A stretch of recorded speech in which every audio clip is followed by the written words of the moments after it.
de Jair Bolsonaro fue el segundo en abrir este debate general que se realizaba el día de ayer en Nueva York, Estados Unidos. Y él decía contundente: Estados Unidos no busca el conflicto con ningún país, no busca ninguna pelea tampoco con Irán, fue lo que señaló Donald Trump, el mandatario que en junio, recordemos, canceló un plan de ataque contra Irán en respuesta al derribo de un dron.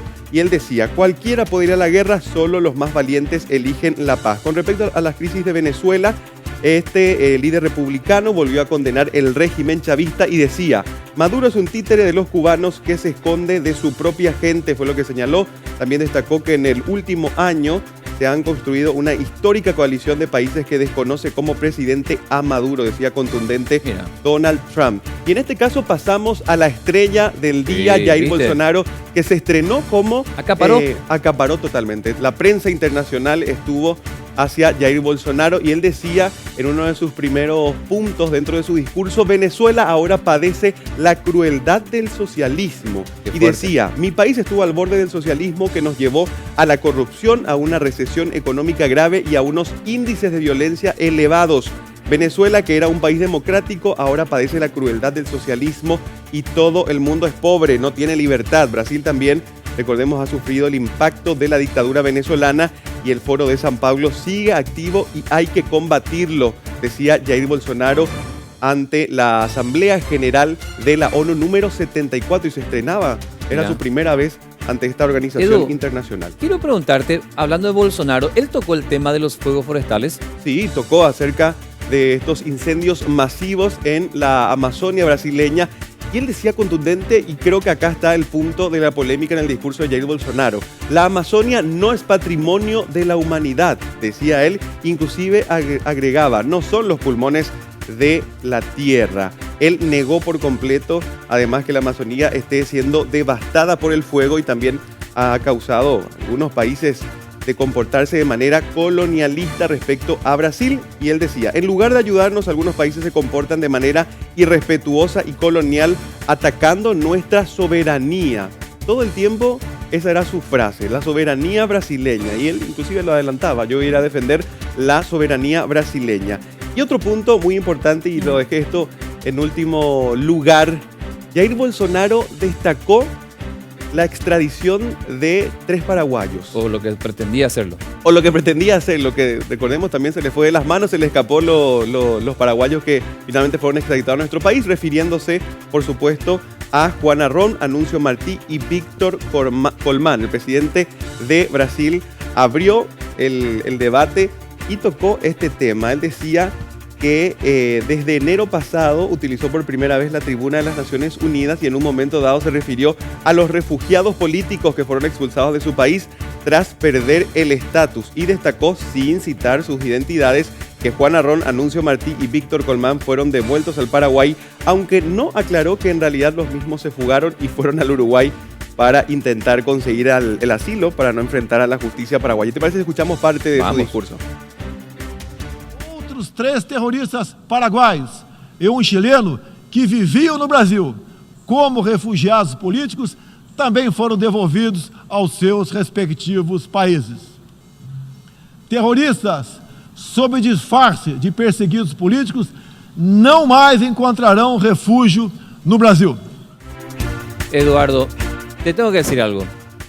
Cara dura, nivel Dios, el presidente de Brasil, porque si bien se le levantó su estatus de refugiado político a Juan Arrón, Anuncio Martí y Víctor Colmán, hay que decir que lo dejaron a cada uno de ellos que se escape. Sí, totalmente. Esa es la verdad, dejaron que se escapen de Brasil. Estos 3 hombres intentaron buscar asilo político en Uruguay, pero finalmente se procedió a su captura.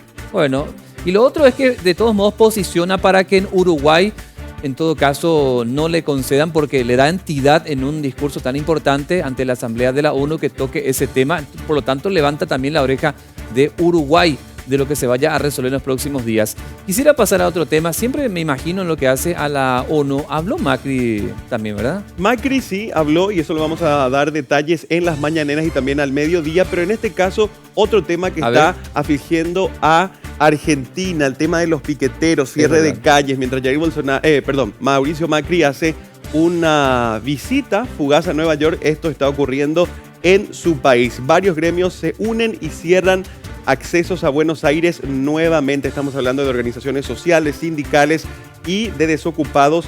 Van a nuevamente reunirse desde el mediodía de hoy en una jornada nacional de protestas y marchas en todo el país que va a tener cortes en tres accesos a la capital. También reclaman un paro con movilización de la CGT por 36 horas como respuesta a la profundización de la crisis. El ministro de Justicia y Derechos Humanos condenó los piquetes y cortes de calles y dijo que son una expresión de política partidaria y van contra la democracia. Pero de igual manera los gremios que integran el sindicalismo combativo junto con el Frente de Izquierda, Unidad y Movimientos Sociales como el Polo Obrero van a marchar a partir de las 16 desde la sede de la Unión Industrial Argentina en Avenida de Mayo y Lima hacia la Plaza de Mayo. Así que se espera nuevamente una jornada caótica en Argentina, Buenos Aires. De Argentina a los Estados Unidos, unas imágenes muy fuertes, Eduardo, que se compartieron en redes sociales. Un hombre con su nena se tira a las vías del tren y ocurrió algo milagroso. Exactamente, vamos a ver estas imágenes bastante fuertes. Estamos hablando de esta tragedia que ocurrió en Nueva York. Justamente un padre junto a su hija saltó a las vías del tren en el barrio El Bronx, pero la pequeña se salvó y fue rescatada por un ciudadano hondureño. Ahí vemos las personas que estaban conglomeradas en ese sitio y parecía ser un día más para Jairo Torres. Es un hondureño que vive hace 11 años en Estados Unidos y eran aproximadamente las 8 de la mañana de este lunes cuando llegó a la estación de tren donde él iba a tomar justamente un tren que lo llevaría a su trabajo. Y fue ahí que presenció este trágico hecho. Vio a este hombre que hablaba por celular y tenía de la mano a una niña que llevaba su mochila. Y él mismo decía, imaginé que iba para la escuela con su hija. Fue lo que él dijo a los medios de prensa que estuvieron presentes. Lo único que escuché fue que él dijo, ok, Dios te bendiga, bye bye. Y ahí viene el tren. Eso es la palabra que escucho. Se salvó de milagro la niña. Pero pasemos de Estados Unidos nuevamente a Argentina. ¿Qué pasó en el aeropuerto de Ezeiza, Eduardo? Bueno, están todos asombrados por este derrumbe, parte de la construcción en el aeropuerto de Ezeiza, Argentina. Y ahí vemos imágenes de circuito cerrado que pudieron captar el momento del derrumbe. Recordemos que este aeropuerto está en plena remodelación y trágicamente ocurre esto. Estamos hablando del desprendimiento en el sector C. Zeppelin. Y trabajaban en el lugar varias personas, rescatistas, también bomberos, perros rescatistas, inclusive ambulancias de la Policía Federal Argentina en la Terminal C. Estamos hablando del derrumbe de esta obra en el aeropuerto de Ezeiza. Hay un muerto y 10 heridos, según trascendió. Fue un andamio el que se cayó y mantuvo atrapados a los operarios. Trabajaban también bomberos de Ezeiza y perros rescatistas.